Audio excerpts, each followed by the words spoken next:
Hey everyone, Ben Cooper Radio, episode number 125, with an epic guest. I say epic because I've been a very, very big fan of this guy's work ever since I read his book, Never Let Go.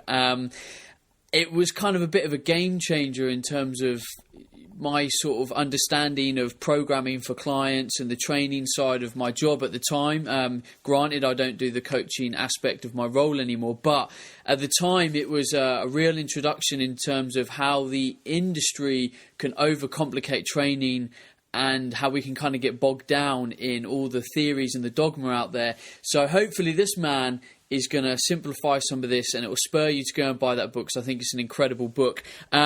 Welcome to the show, Dan John. Well, thank you so much. I can't believe it took 125 episodes for you to finally call. Kind of hurts my feelings a little bit. I'll get over it, but wow. I apologize. So I'm the 125th best you can do. This is shocking to me, actually. 125. Okay.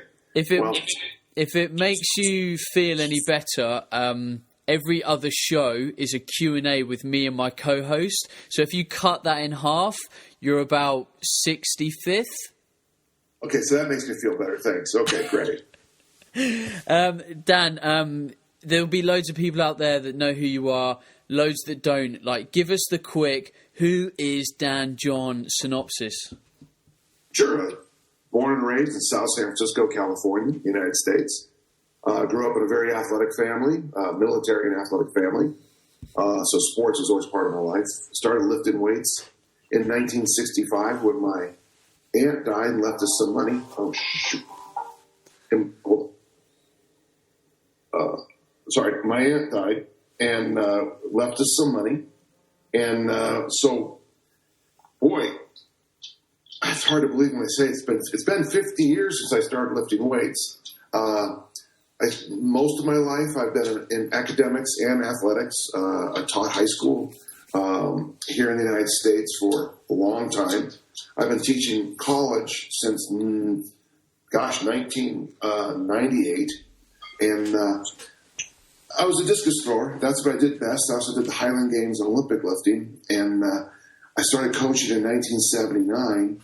And it's just funny how that whole thing, the coaching side, has just exploded in my life. I'm not talking so much about my abilities, but the number of clients and the interest people have in the way I coach. So it's been kind of odd because I don't think I've really changed many things. But all of a sudden, this is a good, ever since about 1975, when Arnold came out with the book, The Education of a Bodybuilder, guys like me were put on the shelf.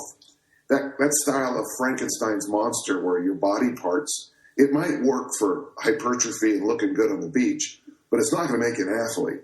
And most people find out it even has a very narrow amount of time.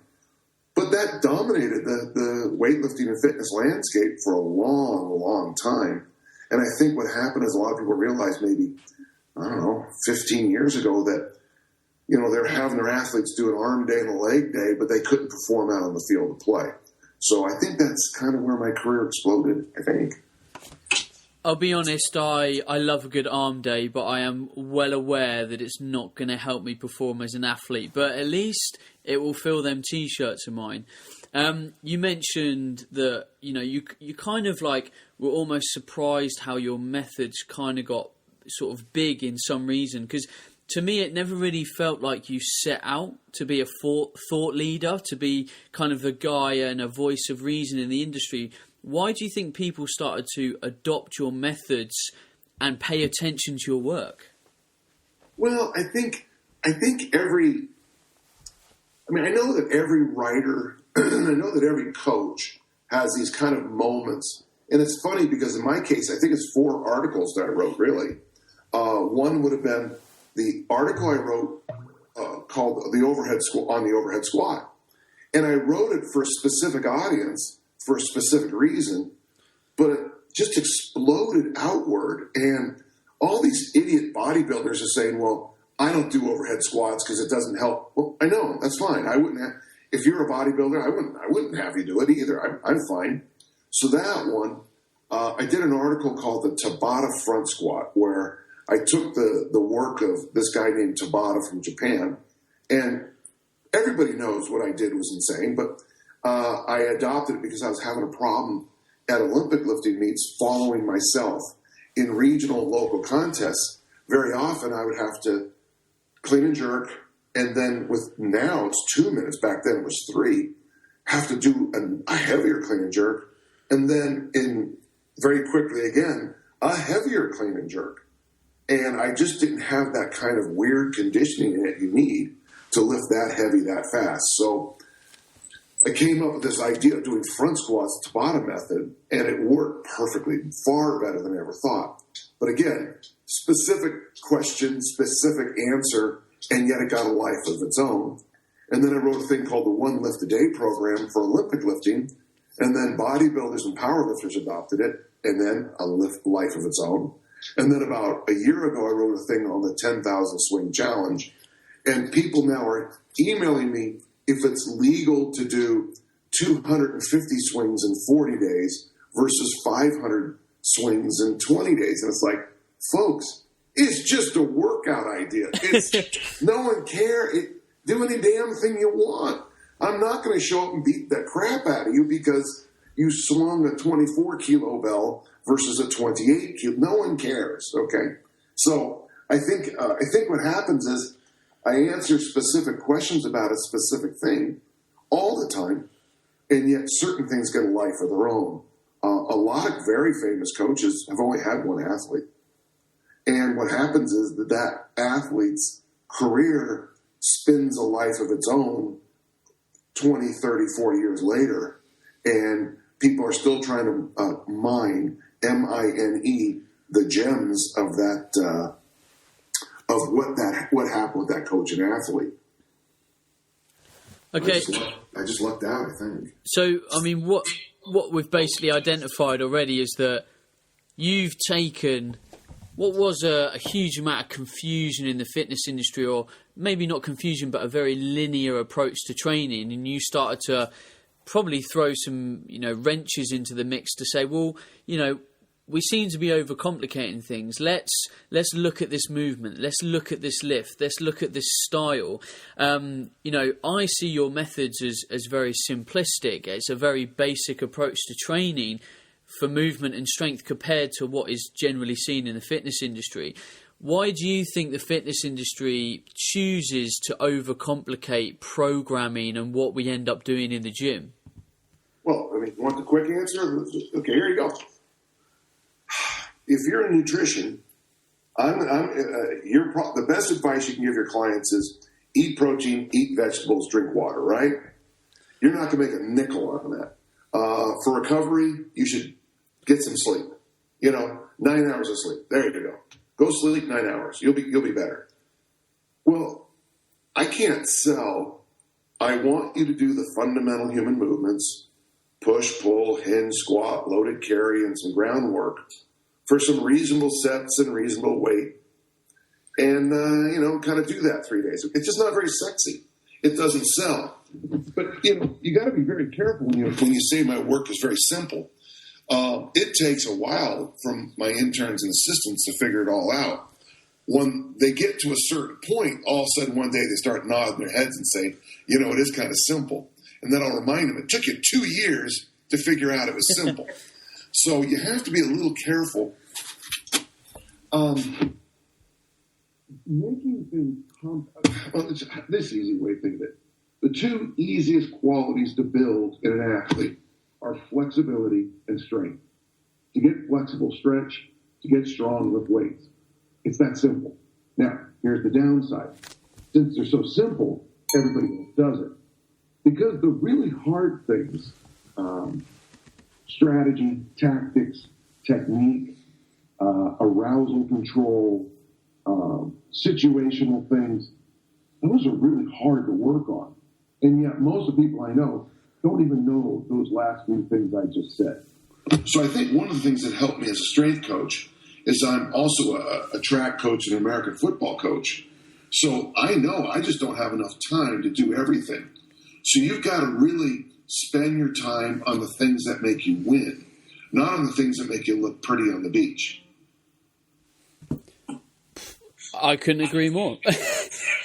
So, I mean, I don't mean to call your work basic and simplistic because, It's okay. Yeah, there's, it's okay. there's a thought process behind it. But I think, from what people know and where people come from, that is essentially kind of how we see it. And I see, an awful lot of athletic programming and it is similar to yours. You go into a professional rugby club in the UK and they'll focus really on kind of 5 key movements in the gym. And that is eat for the training week. That's kind of all they do. They might overcomplicate or get a bit funky with things in the off season because they've got the time and the attention. But otherwise, it's about push, pull, something explosive, a hip hinge, etc. So, looking at your work and taking a simple approach to movement in the human body, when I read your book, Never Let Go, there was kind of, lifts in there and movements where you were like, people need to do this. You've got to be capable of doing that. And it's almost like earning the right to progress yourself over time. Well, I clean that up. I clean that up in my next book, Intervention, when I actually just say, okay, if it's almost like, to me, it's if then. If you can do this, then we progress to that. If you cannot do this, we might have to regress to this or stay where you are. Never let go. There's 2 styles, Ben, of education. One is systematic education, and that's like geometry, or math, how you learn math in school.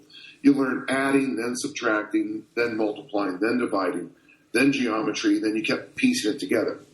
The other is systemic, and that's the best way to explain systemic, and it's in the book, of course, but is when you have a problem with a bush in your house, a plant in your house, and you add a chemical to the soil, and the plant sucks it up through its roots and then kills the bug or whatever. Well, Never Let Go is systemic education. It is my insane wanderings in the field of weightlifting where I slam my head here and I slam my head there. Whereas Intervention, I looked at, after I finished Never Let Go, which I liked, but then I realized that, okay, I don't want people thinking, okay, so Dan John says do the Olympic lifts, so I'm going to teach my grandmother on day 1 to do the Olympic lifts. No. She needs to learn to do the hinge, and that's where the Intervention book came from, to fix, well, not to fix, but to show you a system on how you can learn all these things. And it's funny, because I'll go to my death thinking, if you did the Olympic snatch and the Olympic clean and jerk and farmer walks, that's a pretty good program. I mean, that's a really good program. So someone's going to, email you tomorrow and say, well, if it's so good, why doesn't everybody do it? Well, because not everybody can. There are people, if you don't know how to hinge, you better not be snatching. If you don't know how to squat, you better not be cleaning big weights. You'll learn how to squat, but you'll learn it the hard way, by having your ass buried on the cement. So sorry, I didn't mean to interrupt. I'm sorry, Ben. I just got excited there. No, but look, hey, this is your show. I've taken 125 episodes to get you on. You boss it how you like. Okay. So, I mean, taking, what I kind of got away from your books and reading your stuff, what would you say, where do people need to start? Because in the UK, when we talk about fundamentals of training, like you've mentioned, we think of it as like the squat, the deadlift, some kind of row, bench press. We say that they're the big daddy movements, they're the compounds, that's where the hormonal adaptation is, that's where basic movement and strength is. But people, no one squats properly, people have impaired pressing movements and rowing movements. Do you see these as like the fundamentals of training, or do you take that even a step back and say, no, these are the bang for buck exercises at a basic level, and then you go to this, and then you go to this? Kind of almost break down your journey for the human in movement. Well, let's go 2 sides on it, okay? Let's start with someone who has been around for a while. So my order of movements are push, pull, hinge, squat, loaded, carry. Then groundwork. For someone who's advanced, who shows up, never worked with, I actually start with tumbling, groundwork. So we might do Turkish get-ups, tumbling. And so, in other words, if push-pull hinge is, say, 1 through 6 going down, If someone's advanced when they show up to me, I go up that. I go 6, groundwork. Then I teach them farmer walks. By the end of that first session, even with an elite, experienced rugby player, American football player, elite athlete, they're dead in the water. If you've never done bear crawls will kill you. If you've never done farmer walks will roast you. That will then allow me to teach them the goblet squat, an authentic squatting position. And then I can go back to the roots of how to hinge correctly. And I don't worry so much about the pull and the push. So that's how I work with an elite athlete. If I'm working with someone who's 13 years old, never trained before, what I would do is what I call the warm-up is the workout, is I would do maybe a 45-minute session of very light, basic human movements that we just keep swimming through over and over and over again. So we might do what you guys call press-up, we call a push-up here, a variation of a kind of light row to show them what that means. Several kinds of hinge things, a couple of different kind of squat-ish kind of things, a waiter's walk, then come back to another press-up movement, another row movement. You follow where I'm heading here? Yep. And at the end of those 45 minutes, it's calisthenics, it's gymnastics, it's basic training. Then I might, that could be done with a kettlebell or a dumbbell, that whole thing. Then I might take them over the barbell and teach them what you just said, those basic movements. I might teach everyone else to learn to bench press in America, so that's not a bad place to start. But I really want to get them to deadlift and squat heavy as soon as I can. I want to teach them the Olympic lifts as soon as I can. So the answer to the question, if you had one, is yes. That everything is right, but you got to make sure you use the right tools at the right time. And that is coaching versus just you can do this, you can do that, you can do this, you can do that. Coaching is when you have that ability to assess and then instantly move in a direction that will support the needs of the client, not what they want to do, but what they need to do. Most elite athletes that I work with need to tumble, need to do farmer walks, need to do goblet squats. They need it. My job is to make them do it. When I work with my personal trainer, Buddy Walker, I am a marvelous presser. I can press anything, anytime. If girls show up in the gym, I'm going to start pressing because I'm impressive, okay? Now, having said all that, Buddy nods his head and makes me get on the exercise cycle and then the TRX, and we do TYI. These because I need work on my T-spine. I need work on my pull. And so a good coach like Buddy, or I like to think myself, focuses on what the needs are, not what the wants are. Now, by the way, the funny thing is, always make sure you give them what they want, too. I don't feel in the United States you ever have to program with a male bench press or curls. They will do tons of them. Don't worry about it. Just say, okay, now go bench press and do curls. And then just leave. Just leave for the day. You're done. They will do the bench and curl until they die. But if you've gotten the hinge in, the squat in, the loaded carry, and the groundwork in, trust me, they'll get their bench and curl work. With females, trust me, they'll do idiotic core exercises. Don't program it in. They'll do plenty of them. I would personally say that that was a lesson that I had to learn the hard way as a coach when I was younger, in that, you know, you go through all your education and you sort of try and apply what you've been taught by looking at the client, assessing them and going, this is what they need. And then you talked about the art of coaching. Now, when you're a new coach, you dive in with not necessarily the science, but the science of what you've been taught in terms of programming. You don't really listen to your coaching intuition. It's something that takes quite a while to develop as an individual. So a client would come in, I'd assess them, and I'd be like, oh my God, they need to stretch this and this and this and this, and then they need to stabilize this and this and this. And I've programmed so much for them, I completely forget why they came in the door, which is what they want to do. And, you know, I've totally lost sight of the original client, and that then puts me at risk of losing that client because I haven't married that gap between want and need. But Ben, it's not me. And you don't magically think you can fix that overnight. So what I've come up with is what we call, can you hear this okay? Yep. Okay, we just got a touch of feedback real quick. But I have this assessment that we call it the 1, 2, 3, 4 assessment, where basically we're going to find out what you need. And usually the needs for most people are three areas. Mobility, which is a big factor with American males. Body composition, which is a huge factor with Americans. Huge, funny. And body composition. And then the third is strength, or what I call strength gap. And, this lady who comes in, she might tell you I want to do this, I want to do that, I want to do this. And you might look at the client and say, there's a strength gap here. The answer to your questions is strength work. But she can't hear you, obviously. A male will come to me and say, Dan, I want to do this, this, and this.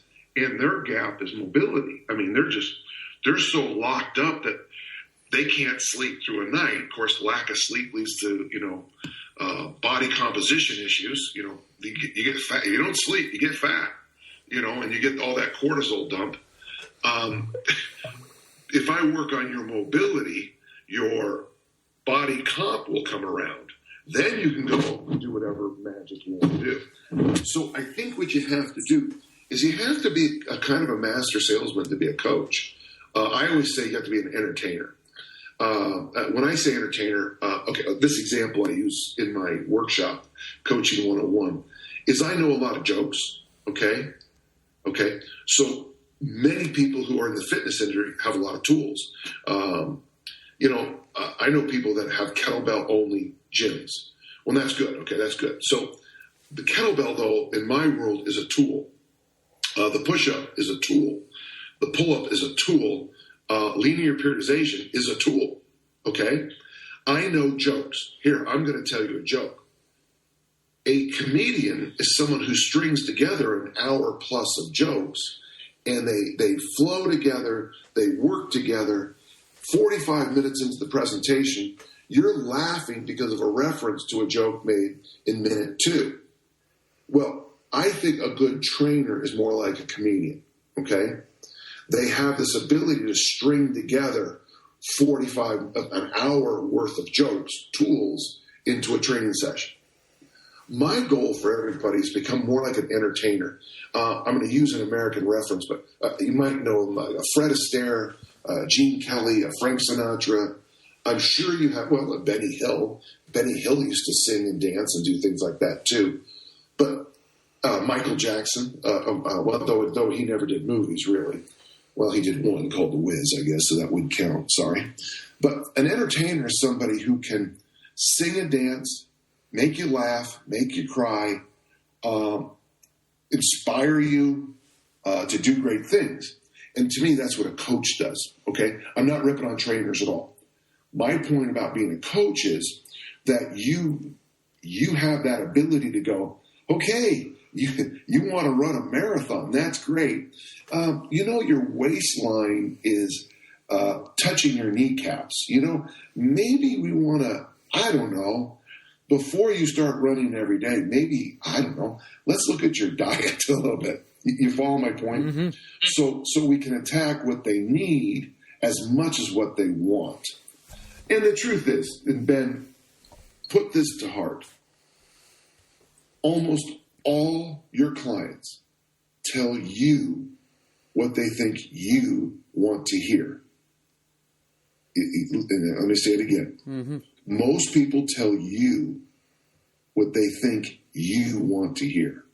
So when they walk in the door and they see that you're a strength gym, they say, I want to get stronger. They don't know. And then you ask, so what's your diet like? Oh, it's really good. Well, then how can you weigh 160 kilos? Oh, I had a bad weekend. No, okay? So you have to get used to that, which is why I think initial assessment is so important. And that's why I think ongoing attacking the needs is far more important than attacking what they want. Now, if you have an athlete who's got a goal, I want to throw 70 meters in the discus, now that's different.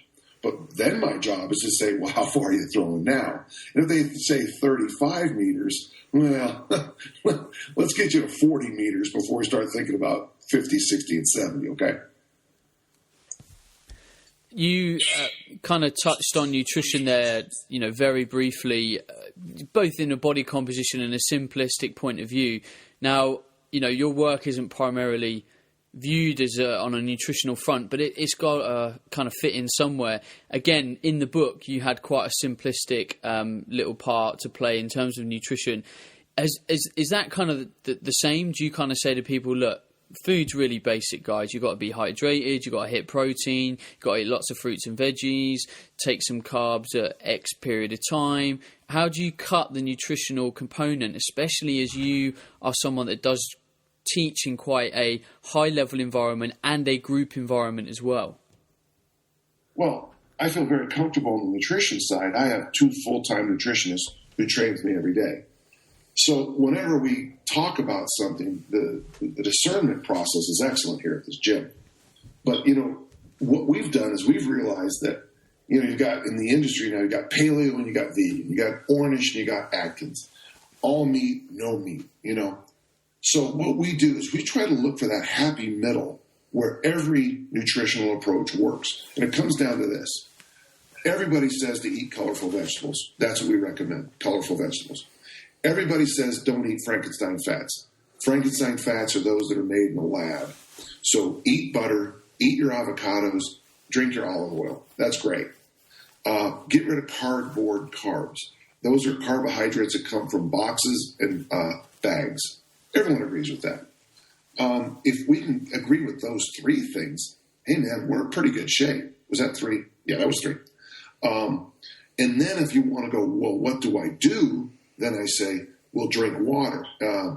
I have something called an accountability buddy. His name is Stoney, and every day we call each other about how many glasses of water we had. It sounds crazy. He's trying to lose a lot, and I'm supporting him. So every time I have a glass of water, I make a little mark in my journal. My goal is 8 to 10 marks a day, plus, all the other water one would consume in a day. Well, drink water. Eat your colorful vegetables, get your protein in. I mean, it's just eat like an adult is what I say in my book, Mass Made Simple. Quit acting like a 5-year-old. Oh, I don't like that.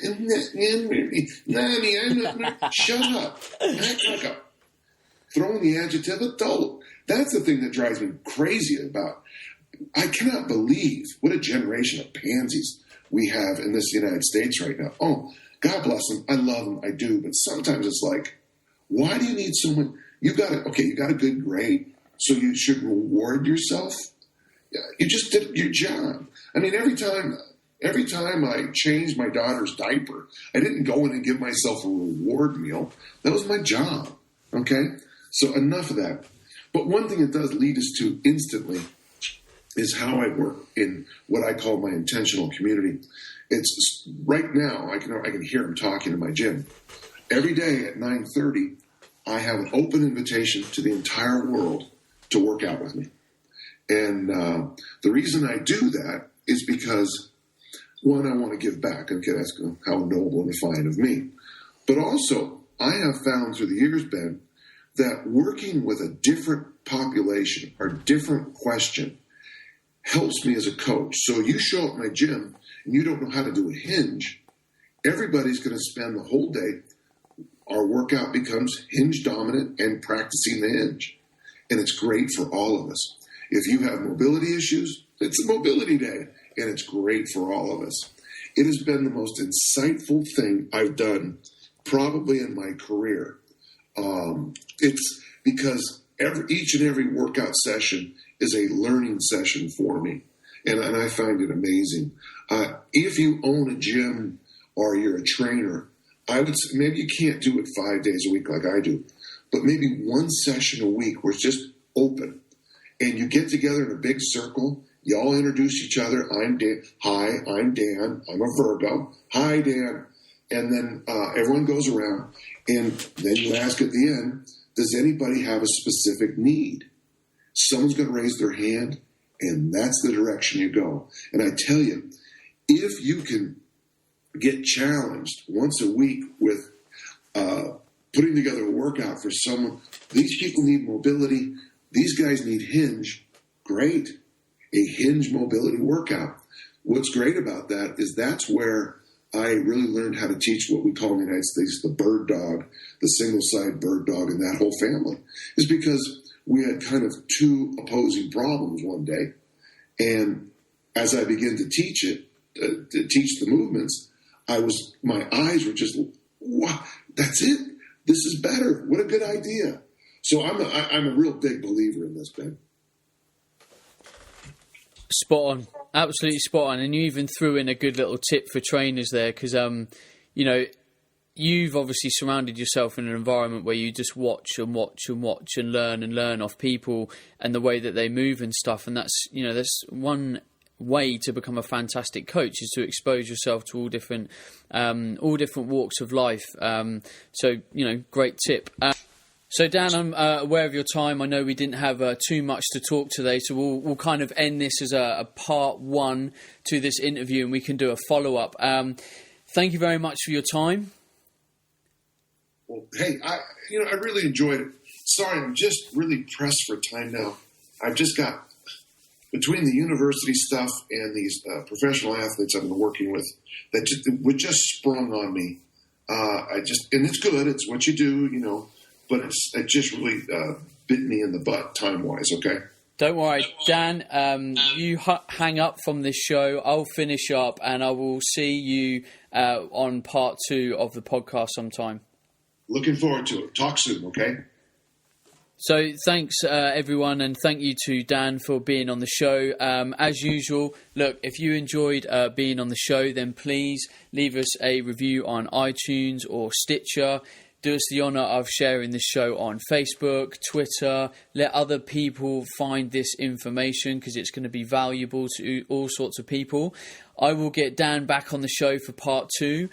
Sorry for a little bit of feedback, kind of broken sound in parts. Hey, that's the internet.